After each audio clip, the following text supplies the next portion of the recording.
The carriage rolled through the mist-covered road, its iron wheels cutting deep lines into the damp earth, while inside, hidden beneath silk cloaks and travel trunks, a young woman fought to silence her shaking breath, knowing that with every mile she traveled, her old life was burning behind her like a house set aflame. She had fled her wedding moments before the vows, fled the cage built from duty and fear, and now lay trapped in the unknown, unaware that destiny itself sat just a few feet away, holding the reins that would change everything. If you believe in kindness, second chances, and the quiet courage it takes to run toward freedom, take a moment right now to like this video, comment your thoughts, share it with someone who needs hope, and subscribe to this channel to keep stories like this alive. She had not planned courage. It had arrived like a storm. The morning of her wedding had been filled with lace, perfume, and suffocating smiles. Her family moved around her as if she were already gone, already belonging to another man whose name carried weight but whose presence carried dread. The marriage was arranged to repair debts and reputations, not hearts. Every step toward the altar felt like sinking deeper into cold water. When the bells rang and guests rose, something inside her finally broke free from fear.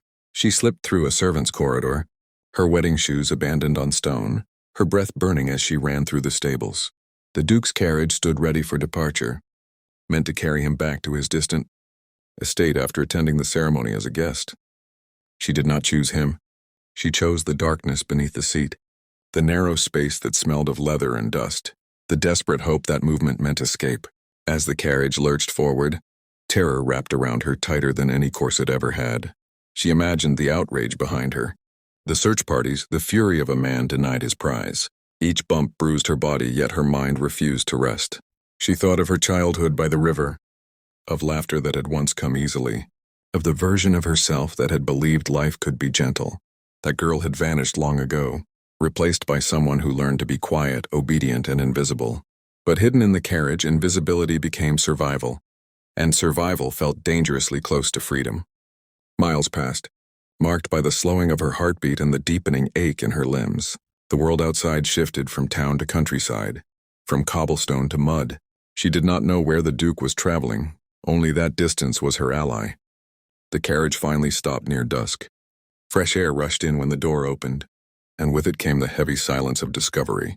The Duke noticed the displaced trunk, the unnatural stillness beneath the seat, the presence of something that did not belong. When she was found, her body unfolded from hiding like a wounded bird, her dress torn, her eyes wide with a fear that spoke of years, not moments. The Duke was a man shaped by responsibility and restraint, known for discipline rather than mercy. Yet what he saw was not scandal or inconvenience, but a human soul stripped of choices. He recognized desperation not as weakness but as a final act of strength. Instead of turning her over to the authorities or sending her back, he chose pause. That pause changed the direction of both their lives. The journey continued under an uneasy truce. She remained in the carriage, no longer hidden but still silent, unsure whether kindness was temporary or dangerous. Every mile carried tension, yet also the strange calm of being beyond reach. At the Duke's estate, vast and solemn, she expected judgment. Instead, she was given space. Rooms where no one demanded obedience, food eaten without scrutiny, days that unfolded without orders. For the first time, she was allowed to exist without being owned. Still, freedom is rarely simple. Guilt haunted her nights. Fear followed every footstep. She knew her absence would bring consequences, that her family's anger would one day knock at the gates. The Duke, too, faced whispers. His reputation balanced on fragile ground, and sheltering her meant risking scandal.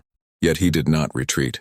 He believed that power meant protection, not control, and that saving one life mattered more than preserving an image. Slowly, something began to change. She learned to breathe without flinching. She walked the gardens and felt the earth beneath her feet, solid and real. She began to speak, first in fragments, then in truth she had buried.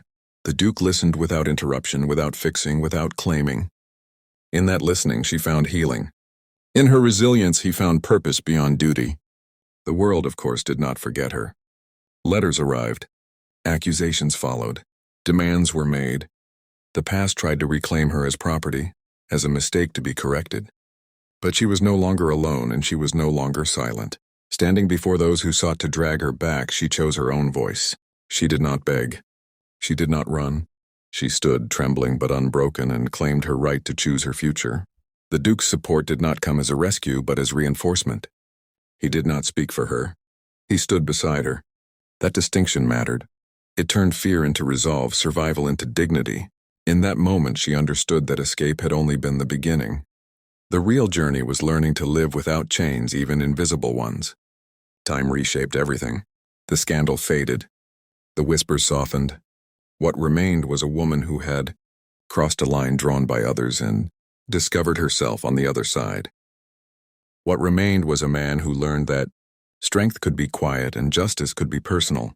Their bond grew not from romance alone, but from mutual respect, shared courage, and the understanding that love, when it arrives, should never feel like captivity. As the seasons changed, so did she. Her laughter returned, not forced but genuine. Her eyes held light instead of fear. The estate became not a refuge but a home chosen freely, and the road she once traveled hidden beneath a seat became a memory of the moment she decided her life was worth risking everything for.